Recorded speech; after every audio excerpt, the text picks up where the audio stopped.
Has this ever happened to you? You're in the mountains and trying to send pictures to your friends, but the pictures just won't send in high quality or at all because there's too little bandwidth. Why use an old format like JPEG when we can use neural encoding? As we learned in class, neural encoding is where we train an AI network to have a bottleneck that represents the image and can be reconstructed by the second half of the network. But there's a problem. Neural encoding is an AI model, meaning it has to use a lot of weights and a lot of processing power for encoding and decoding. What if we could reduce the model size while maintaining the same quality? That's where YUV pre-conversion comes in. We can pre-convert the image into the YUV color space based on the assumption that an AI model that is based around recreating visuals for humans should use a color space similar to the human visual pre-processing system. If we do this pre-processing step numerically instead of letting the model learn it, it will have less things that it needs to learn and will learn better representations with fewer training steps.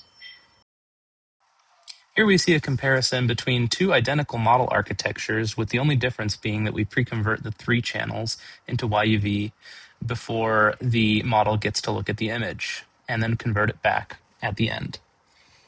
As you can see, the model performance is significantly improved by the YUV pre-conversion on this combined metric, which measures mostly structural similarity, but also mean squared error and the entropy of the encoding.